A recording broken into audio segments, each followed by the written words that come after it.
Salam saudara yang dikasihi Tuhan, welcome home. Selamat datang di ibadah online kami pada hari ini. Doa kami bahwa Anda selalu sehat dan penuh sukacita. Terima kasih saudara yang sudah memberi waktu untuk ikut ibadah online kami. Stay safe dan Tuhan Yesus memberkati.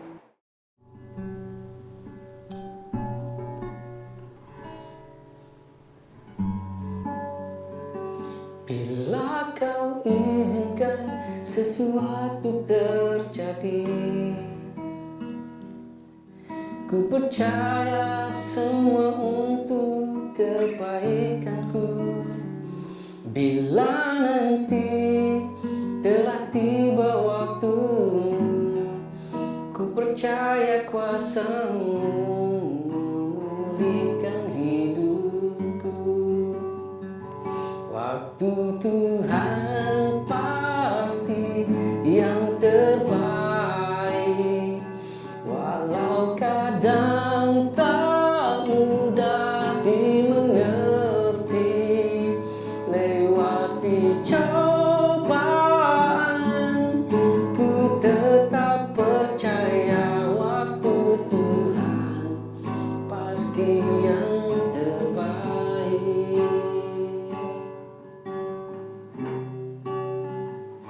Bila kau izinkan sesuatu terjadi, ku percaya semua untuk kebaikanku.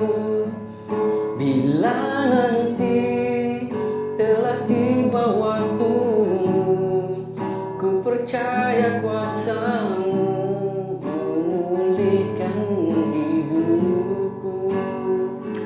Waktu Tuhan pasti yang terbaik, walau kadang tak mudah dimengerti. Lewati cobaan, ku tetap percaya waktu Tuhan pasti yang terbaik. Waktu Tuhan pasti yang terbaik, walau kadang tak mudah dimengerti. Lewati cobaan, ku tetap percaya waktu Tuhan pasti yang terbaik. Lewati cobaan,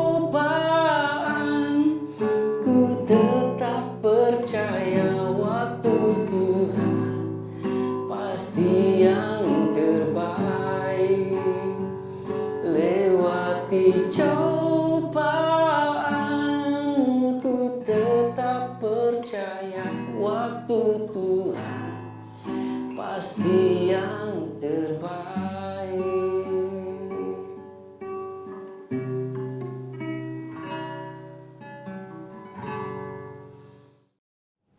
Shalom saudara-saudara, puji Tuhan.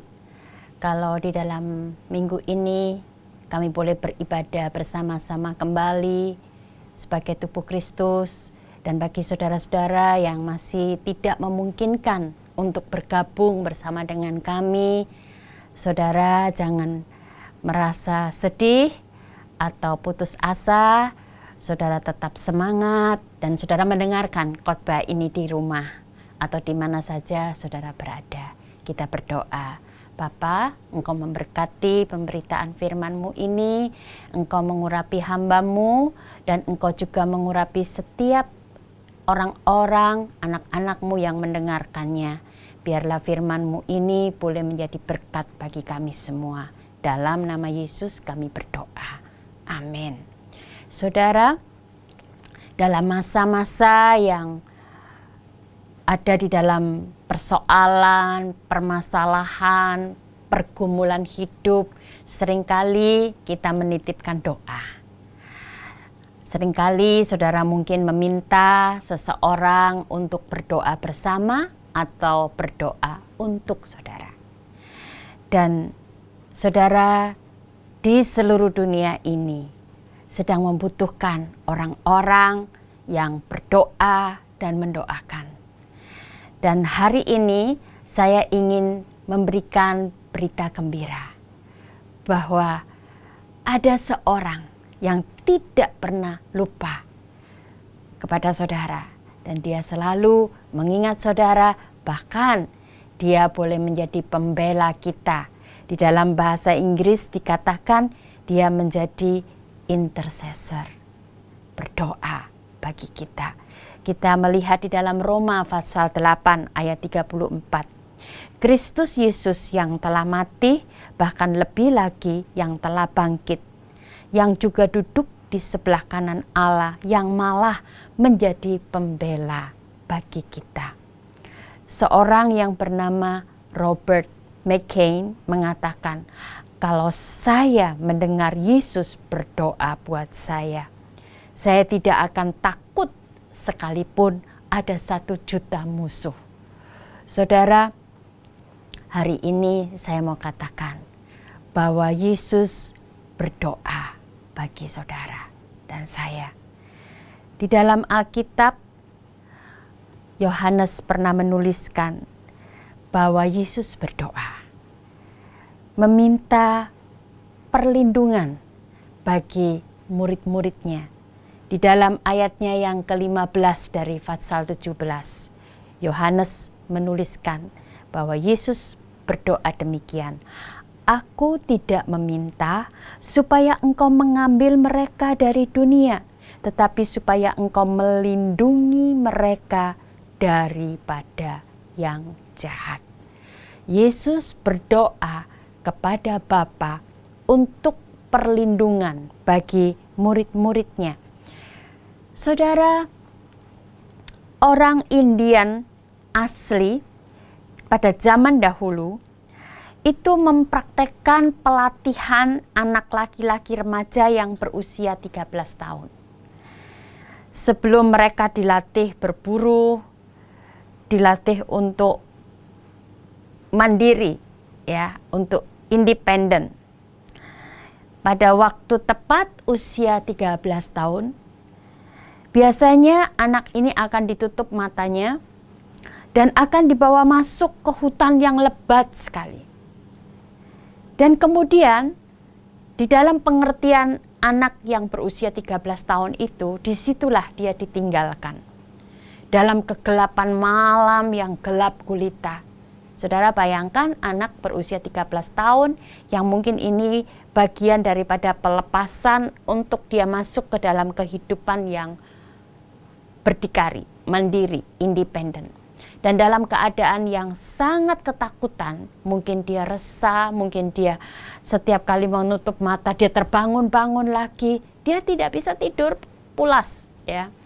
Dia tidak tidur lelap karena dia merasa gelisah, takut.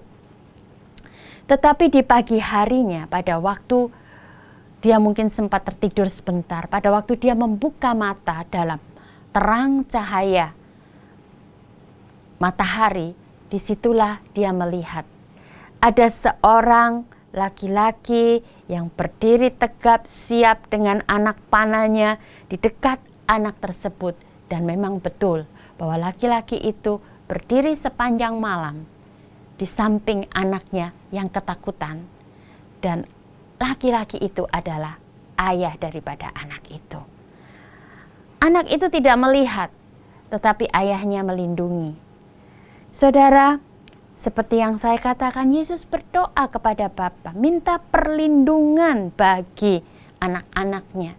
Di dalam Alkitab juga pernah diceritakan bagaimana penyertaan dan perlindungan Tuhan itu nyata bagi Elisa. Saudara bisa membaca ceritanya di dalam 2 Raja-Raja pasal 6 ayat 14 sampai dengan ayatnya yang ke-18. Saya tidak baca, tetapi saya menceritakan bagaimana pada waktu tentara Aram yang begitu banyak menyerbu dan mengepung Elisa bersama dengan hambanya,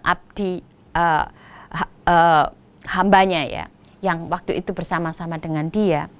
Dan pada waktu itu hamba ini mengatakan, pelayannya ya, maksud saya, pelayan ini mengatakan kepada Elisa bahwa ada rombongan, ada kelompok yang begitu besar mengepung mereka.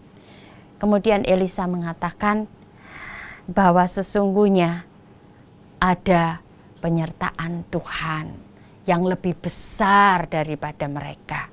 Kemudian Elisa berdoa minta supaya Tuhan membukakan mata daripada pelayannya ini.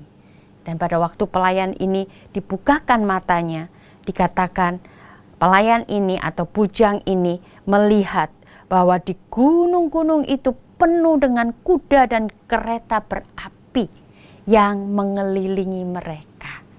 Jadi pada waktu tidak bisa melihat, saudara, waktu kita tidak bisa melihat perlindungan Tuhan, sebenarnya Tuhan melindungi. Saudara, ayat tentang perlindungan Tuhan yang seringkali digunakan itu di dalam Mazmur pasal 91. Di situ ada 16 ayat. Saya hanya membacakan ayat 1 dan ayat 2 saja. Dikatakan, orang yang duduk dalam lindungan yang maha tinggi dan bermalam dalam naungan yang maha kuasa akan berkata kepada Tuhan, tempat perlindunganku dan kubu pertahananku, Allahku yang kupercayai. Saudara, bagaimana kita mengalami perlindungan Tuhan? Banyak ayat-ayat ini dikutip, dikotbahkan, dan ayat-ayat dari pasal 91 Mazmur ayat 1 sampai ayat 16 ini sangat powerful.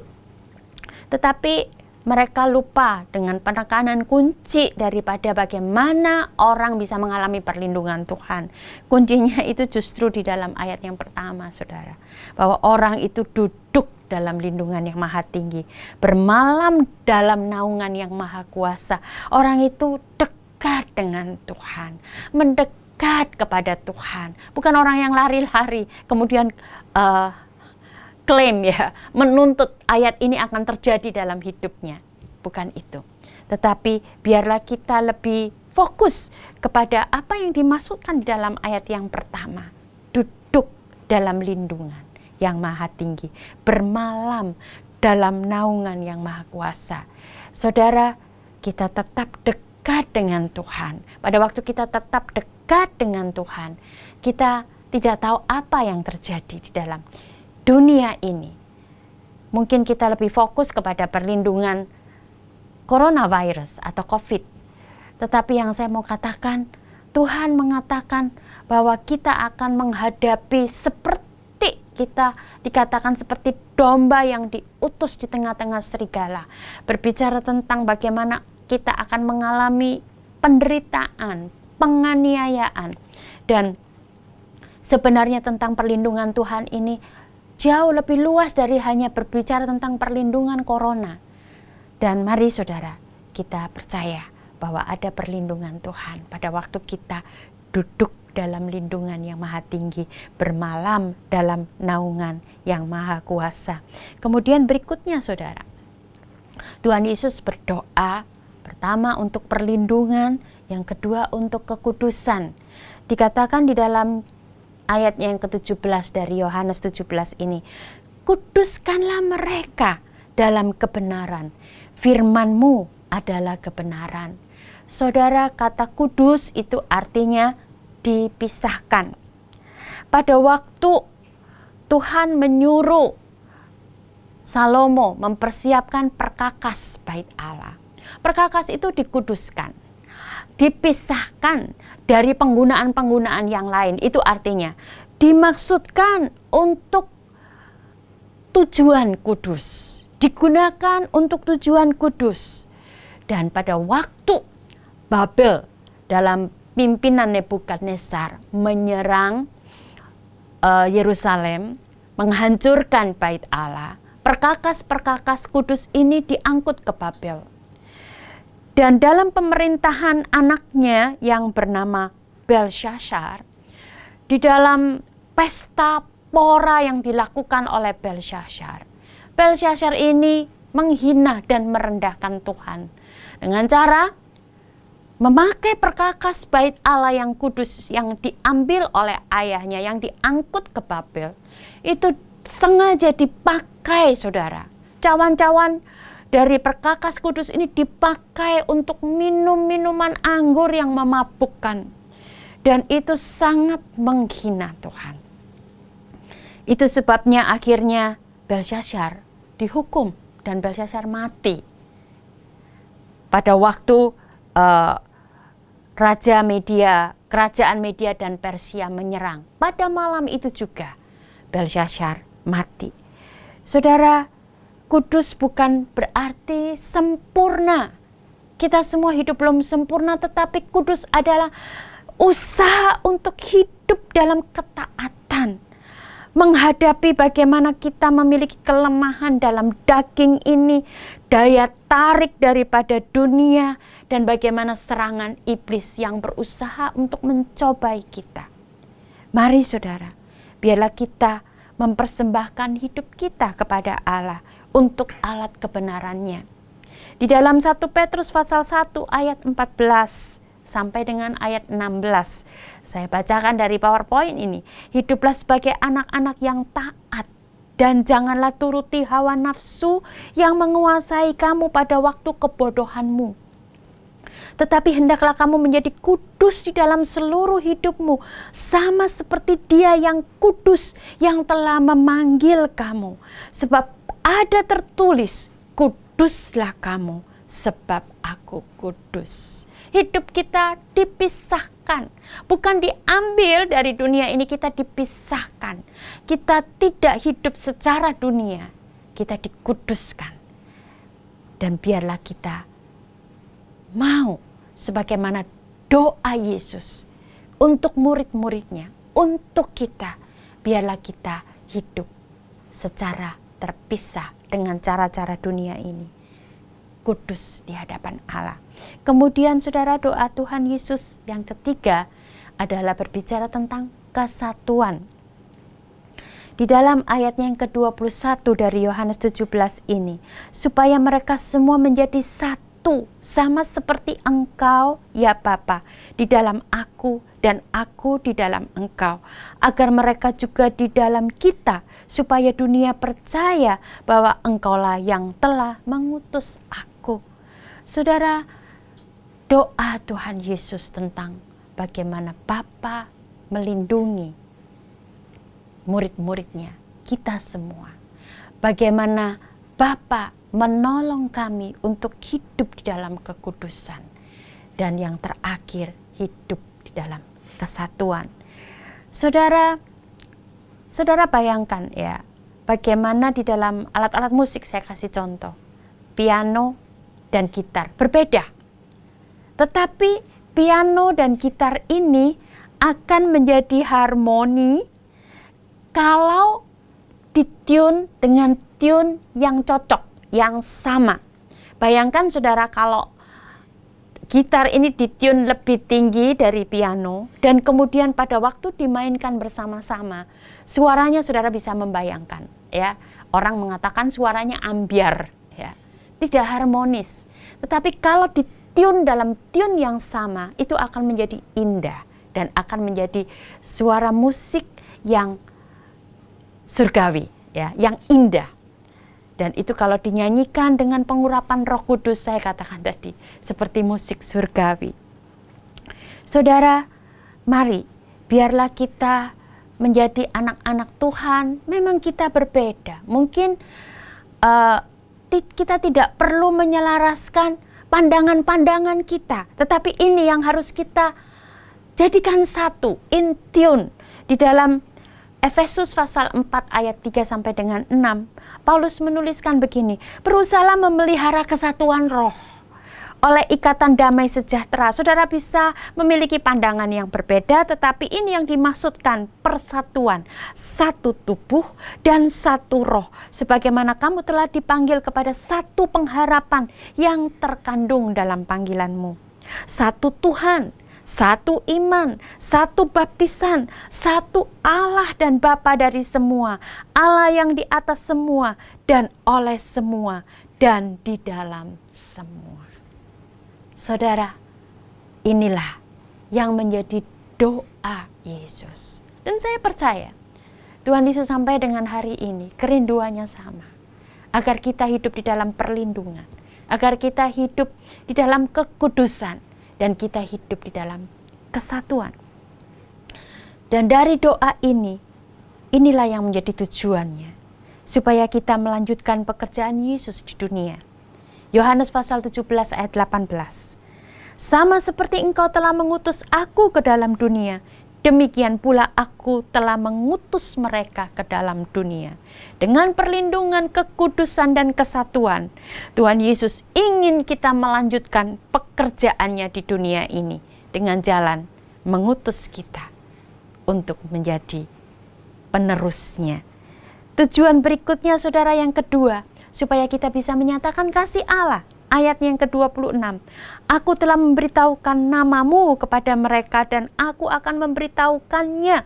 Supaya apa saudara? Supaya kasih yang engkau berikan kepadaku ada di dalam mereka dan aku di dalam mereka.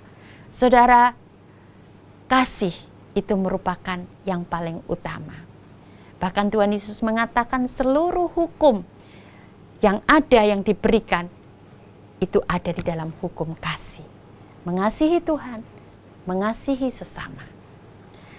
Dan berikutnya saudara yang ketiga, tujuan daripada perlindungan, hidup dalam kekudusan dan kesatuan, yaitu supaya kita menjadi kesaksian dan nama Bapa dipermuliakan. Ayat 18 dan ayat 22. Sama seperti engkau telah mengutus aku ke dalam dunia, demikian pula aku telah mengutus mereka ke dalam dunia. Dan aku telah memberikan kepada mereka kemuliaan yang engkau berikan kepadaku, supaya mereka menjadi satu sama seperti kita adalah satu. Supaya kita menjadi kesaksian dan nama Bapa dipermuliakan.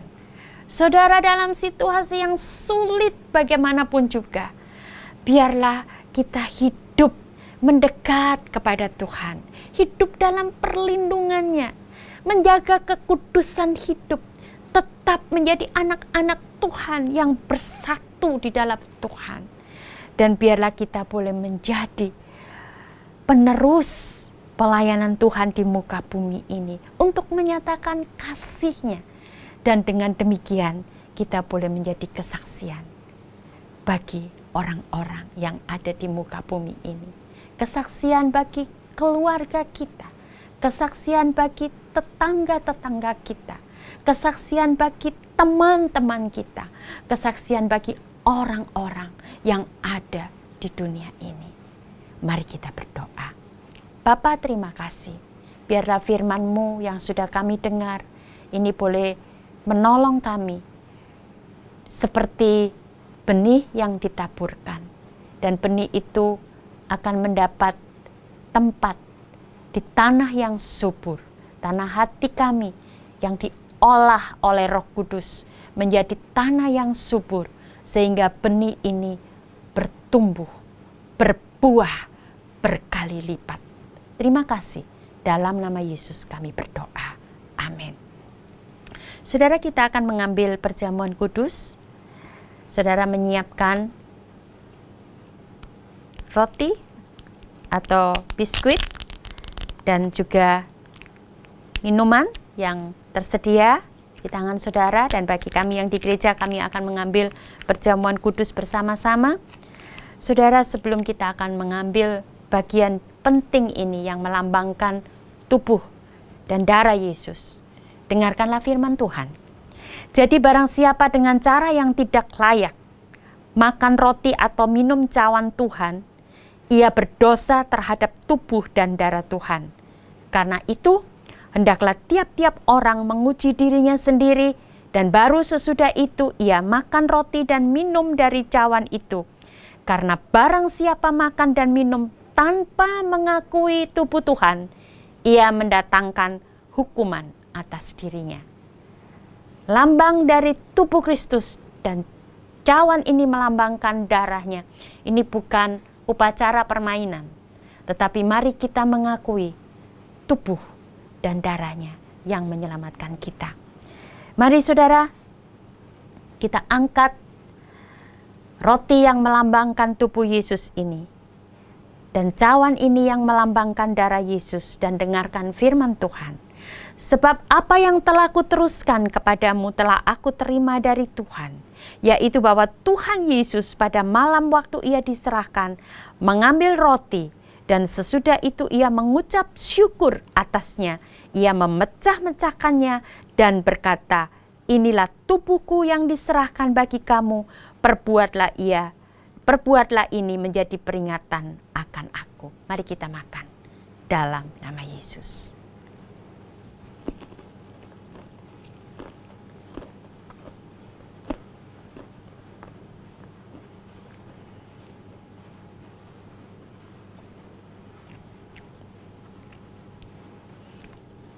Demikian juga ia mengambil cawan sesudah makan, lalu berkata, cawan ini adalah perjanjian baru yang dimeteraikan oleh darahku. Perbuatlah ini setiap kali kamu meminumnya menjadi peringatan akan aku. Mari kita minum bersama-sama, saudara.